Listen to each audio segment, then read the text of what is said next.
Hey crafty people, this is Ellen from EGI Designs. I had made a card for our anniversary previously and I needed to make a envelope for it, so I thought I would go through the process of that so you could see that. This is just a regular A2 size card. It is 5.5 by 4.25. Just like last time with the square card, I input the measurements into my app here that I have, and it tells us that we need a paper size of 8 1/8 square, and the score line is at 3 5/8. So I've cut the paper already. Alright, so again I'm using my 123 punch board. You open it up and open the arm. And so on this one, the score line is 3 5/8. So what I usually do is I go to 3.5 and then it's the next one, the next little line. So you punch it and score it. I like to use my Cricut scoring tool as my scoring tool.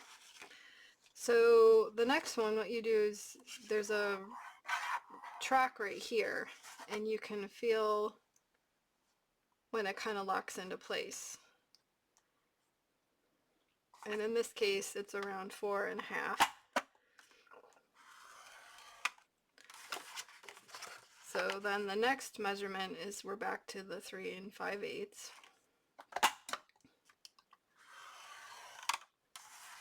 And then the next one we're back to the 4.5. Okay.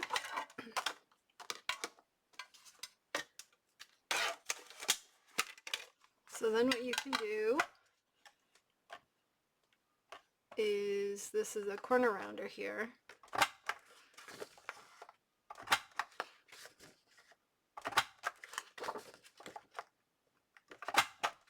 Okay.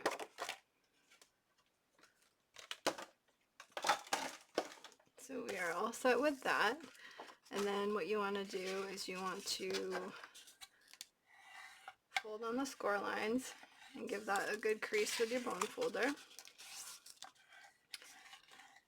And I'm using some black metallic paper today for this, so I'm sorry if there's any glare on that.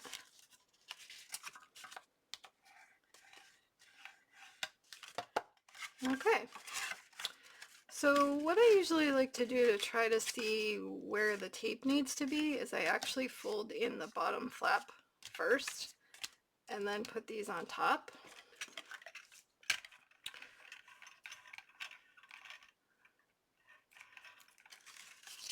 So then I know that I'm not going too far over, because the tape needs to be in between here and here where this comes up.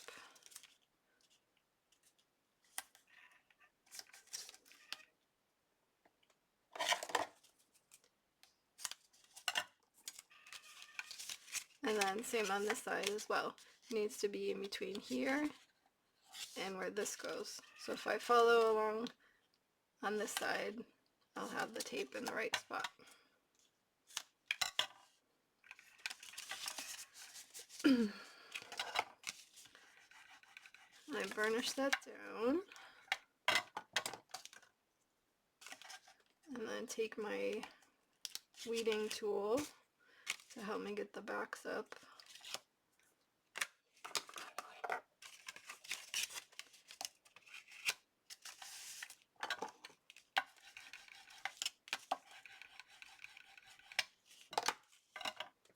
Okay, and then up here,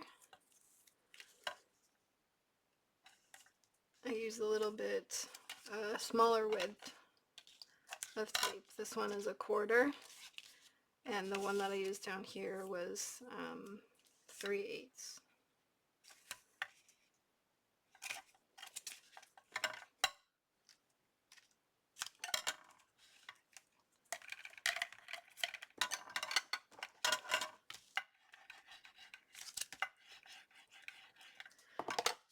Okay, so now we have that.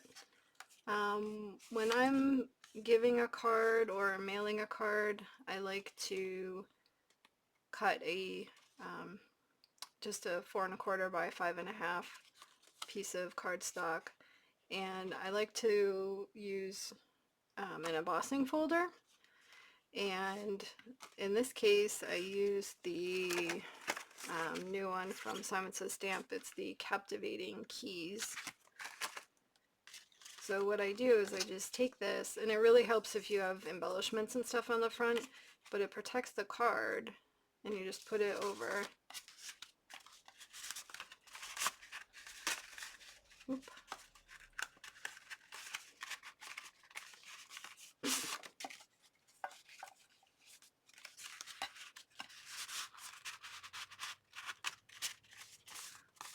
So then when you're mailing it, the front is protected, and it makes it so it's not bumpy when it goes through the mail meter. So then you just seal it up. And in this case, if I was going to mail it, I would actually put a white or colored label on the front so that I can write the address on there for mailing, so it will show up. But in this case, I'm hand delivering it, so I will do some lettering on the front. Hope you enjoyed the video, and I hope that helps, and have a wonderful day, and until the next time, bye-bye.